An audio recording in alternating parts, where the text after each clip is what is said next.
Hello mommies mommies to be and daddies too. Welcome to Indian Moms Express. आज हम बात करेंगे diapers के बारे में। बहुत सारे क्वेश्चंस, बहुत सारी क्वेरीज, बहुत सारा कंफ्यूजन रहता है माइंड में डाइपर से रिलेटेड कि बच्चे को पहनाना चाहिए या नहीं पहनाना चाहिए, कैसे उसको मेंटेन करना चाहिए, रैशेज हो जाए तो क्या करें। आज हम सारी चीज़ें डिस्कस करेंगे डाइपर्स के बारे में। पहली चीज़ है कि डाइपर हमें बेबीज को पहनाना चाहिए नहीं पहनाना चाहिए। तो न्यूबॉर्न बेबीज की जो स्किन होती है बहुत ज़्यादा सेंसिटिव होती है, बहुत सेंसिटिव होती है। इसलिए हम जब भी उनको क्लोथ्स भी पहनाते हैं तो भी बहुत ध्यान रखते हैं कि क्लोथ्स पहले से प्रॉपरली वॉश्ड हों, बिल्कुल सॉफ्ट कपड़ा होना चाहिए, कॉटन का कपड़ा होना चाहिए। इसीलिए डाइपर्स के लिए भी बहुत कन्फ्यूजन आता है माइंड में कि डाइपर्स थोड़े से हार्श हो सकते हैं बेबीज के लिए। So what I would advice is कि जितने टाइम आप हॉस्पिटल में हैं उतने टाइम तो आपको बेबी को डाइपर पहनाना होगा। घर आने के बाद इट डिपेंड्स, अगर पॉसिबल है आपके लिए कि आप बेबी को कॉटन की क्लॉथ नैपीज पहनाएं और उसे बार बार इमीडिएटली चेंज करें जब भी बेबी सुसु एंड पॉटी करे, तो आप नैपीज पहनाएं। क्योंकि बेबी की जो स्किन होती है बहुत सेंसिटिव होती है, ज़्यादा डाइपर से उनको रैशेज हो सकते हैं और रैशेज होंगे तो बहुत प्रॉब्लम हो सकती है। दिस डज नॉट मीन कि आप बेबी को डाइपर नहीं पहना सकते। मैं ये इसलिए बोल रही हूँ कि अगर आप ऐसा कर सकते हैं तो करें। Why to go for diapers? जब हम बाहर जाएंगे घर से या रात में बहुत ठंड होती है तो रात को तो डाइपर पहनाना ही होगा। लेकिन अदरवाइज अगर आप ट्राई कर सकते हैं तो क्लॉथ नैपीज पहनाएं। अगर आप नहीं कर पा रहे, आपको पेन है, आप बहुत थक जाते हैं, कुछ और सिचुएशन है, तो आप डाइपर्स पहनाएं। लेकिन उसके लिए आपको एक बहुत ही गुड हाइजीन मेंटेन करनी होगी। न्यूबॉर्न बेबीज के लिए सबसे पहले आपको ध्यान रखना है कि आप बहुत ही अच्छे क्वालिटी के डाइपर्स लें। कुछ डाइपर्स ऐसे हैं जो बहुत ही हाईली रिकमेंडेड होते हैं लेकिन इंडिया में नहीं मिलते, या इंडिया में मिलते हैं तो बहुत ही एक्सपेंसिव होते हैं। So we should not think about those. Pampers active baby जो है वो एक बहुत ही अच्छा डाइपर ऑप्शन है फॉर न्यूबॉर्न बेबीज। नहीं तो आप देख सकते हैं कि आपके बेबी को कौन सा सूट कर रहा है। आप पहले पैम्पर्स एक्टिव बेबी ले लें, अगर आपके बेबी को वो सूट करे तो आप उसे कंटिन्यू रखें। अच्छा डाइपर है वो, बहुत ही अच्छा रहता है बेबीज के लिए। सेकेंडली, आपको एक बहुत ही अच्छा हाइजीन मेंटेन करना होगा डाइपर्स अगर आप पहनाते हैं तो। आपको डाइपर एवरी 3 आवर्स चेंज करना है। और अगर आपका बेबी बहुत ज़्यादा पी करता है, आपको आइडिया लग जाएगा कि डाइपर जो है बहुत जल्दी हैवी हो रहा है, तो आप उसको एवरी 2 आवर्स चेंज करें। विद एवरी पूप तो आपको चेंज करना ही करना है। जब बेबी पॉटी करेगा आपको डाइपर चेंज करना है, भले ही वो पॉटी ज़रा सी हो, 1 ड्रॉप हो, 2 ड्रॉप्स हो या ज़्यादा हो, आपको चेंज करना ही करना है। अगर वो एक ज़रा सा भी होगा ना ड्रॉप और आपने डाइपर चेंज नहीं किया तो बेबी को रैश हो सकता है। इसलिए आपको ध्यान रखना है कि डाइपर आपको विद एवरी पूप चेंज करना ही करना है जब भी बच्चा पॉटी करे। और सुसु का आपको अपने बेबी के अकॉर्डिंग देखना है, लेकिन एवरी 3 आवर्स तो चेंज करना ही करना है। जब भी आप डाइपर चेंज करें उस एरिया को अच्छे से क्लीन करें नया डाइपर पहनाने से पहले। तो आप उसको कैसे क्लीन कर सकते हैं? या तो आप वाइप से क्लीन कर दें। अगर आपको लगता है कि वाइप्स बेबी को सूट नहीं कर रहे तो आप कॉटन को हल्का सा ल्यूकवार्म वाटर में गीला करके कॉटन से भी वाइप कर सकते हैं। वो बेबी के लिए बहुत ही सॉफ्ट रहेगा।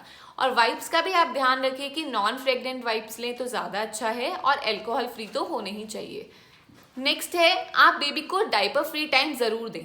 जब आपने एक डाइपर उतारा, थोड़ी देर के लिए बेबी को डाइपर फ्री रहने दें, थोड़ा सा एयर में रहने दें। उस एरिया को जब आप वाइप कर रहे हैं उसके बाद अच्छे से ड्राई होने दें, और फिर आप कोई रैश क्रीम या कोकोनट ऑयल लगाएं। उसके बाद दूसरा डाइपर बेबी को पहनाएं। मैंने मोस्टली कोकोनट ऑयल ही यूज़ किया है। एक बार मेरे बेबी को रैशेज हो गए थे, ऑल्दो मैं उसको डाइपर इतना ज़्यादा नहीं पहनाती थी, स्टिल उसको एक बार रैश हुआ था, तब मैंने डॉक्टर से एक रैश क्रीम ली थी और वो यूज़ करी थी। नहीं तो अदरवाइज मैंने हमेशा कोकोनट ऑयल ही यूज़ किया है। जब भी आप नया डाइपर पहनाएं उससे पहले आप कोकोनट ऑयल लगा दें। तो उससे क्या है कि एक लेयर क्रिएट हो जाती है बेबी की स्किन और डाइपर के बीच में, जिससे बेबी की स्किन जो है हार्म नहीं होती। और डाइपर फ्री ज़रूर रखें बीच में। अगर ठंड का टाइम है तो आप ऐसा कर सकते हैं कि थोड़ी देर के लिए बेबी को लोअर पहना दें और ऐसे डाइपर फ्री रख दें। और अगर गर्मियां हैं तो आप नॉर्मली विदाउट डाइपर बेबी को ऐसे ही एयर में रख दें, जिससे उसकी जो स्किन है वो ब्रीथ कर पाए। सेकेंडली, एक बहुत ही कॉमन चीज़ जो मैंने देखी है कि लोग टैल्कम पाउडर यूज़ करते हैं उस एरिया पे, लेकिन फ्रैंकली स्पीकिंग वहाँ या पूरी बॉडी में कहीं पे भी मैंने टैल्कम पाउडर यूज़ नहीं किया अपने बेबी के लिए। क्योंकि एक तो टैल्कम लगाते हुए हमें बहुत ही कॉशियस रहना पड़ता है, क्योंकि टैल्कम जो है उड़ता है और अगर उड़ के वो बेबी के माउथ में या नोज में जाएगा तो वो बहुत प्रॉब्लम क्रिएट कर सकता है। सेकेंडली, मुझे आज तक टैल्कम का कोई पर्पस समझ नहीं आया। लाइक जो मेडिकेटेड टैल्कम है जो डॉक्टर प्रिस्क्राइब करते हैं फॉर रैशेज और something, that is a different thing. लेकिन रेगुलर टैल्कम जो होता है उसका मुझे कोई पर्पस नहीं समझ आया कि हमें क्यों यूज करना चाहिए। उसके बिना भी चल जाता है, मेरी बेबी का चला है। तो टैल्कम आप जितना अवॉइड कर सकते हैं उतना अवॉइड करें। अगर कोई डॉक्टर ने मेडिकेटेड टैल्कम दिया देन इट्स फाइन।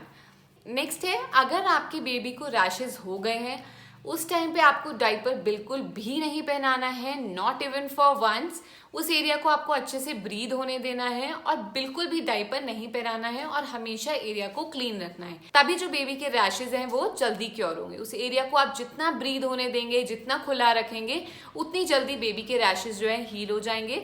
अगर तो विंटर्स हैं तो आप लोअर पहना के रखें और अगर समर्स हैं तो ऐसे ही छोड़ दें। और अगर बहुत ज़्यादा रैशेज हो गए तो आप डॉक्टर से कंसल्ट करें। डॉक्टर आपको एक अच्छी सी रैश क्योर करने की क्रीम देंगे, आप वो यूज़ करें। और अगर थोड़े बहुत रैशेज हैं तो आप कोकोनट ऑयल लगाते रहें और उस एरिया को जो है लूज रखें और बिल्कुल भी डाइपर ना पहनाएं। बेबी के रैशेज जो हैं क्योर हो जाएंगे। एक चीज और है, डाइपर का साइज बहुत ज्यादा मैटर करता है, क्योंकि अगर डाइपर का साइज करेक्ट नहीं है तो बेबी को अनकंफर्टेबल तो फील होगा ही होगा और रैशेज होने के चांसेस भी इंक्रीज हो जाएंगे।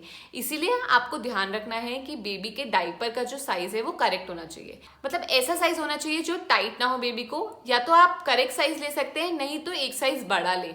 एक साइज बड़ा भी जो है बेबी के लिए बहुत सही रहता है। मैं यूजुअली थोड़ा बड़ा ही रखती थी। बस आपको ये ध्यान देना है वो उतना बड़ा ना हो कि बेबी जब पॉटी करे तो पॉटी निकल जाए बाहर, उतना आपको ध्यान रखना है। लेकिन कि वो बिल्कुल भी टाइट या बॉडी हगिंग नहीं होना चाहिए, थोड़ा सा लूज होना चाहिए बेबी के लिए, ताकि बेबी को अनकंफर्टेबल फील ना हो और रैशेज होने के भी चांसेस ना हो। सो डाइपर्स हम बेबी को पहना सकते हैं, बस हमें ध्यान रखना है कि हम प्रॉपर केयर और प्रॉपर हाइजीन फॉलो करें। और अगर हमारे लिए पॉसिबल है तो हम डाइपर कम से कम पहनाएं और बेबी को कॉटन की नैपीज में या कॉटन के क्लोथ्स में ही रखें। So I hope I was able to answer your queries related to diapers for babies. अगर इसके अलावा भी आपको कोई और क्वेश्चन और क्वेरी है आप नीचे कमेंट सेक्शन में कमेंट कर सकते हैं। I will answer it for you guys. I hope you like the video. If you like the video, please give it a thumbs up, subscribe to my channel and follow me on Instagram too. I'll see you in my next video. Bye bye. Take care.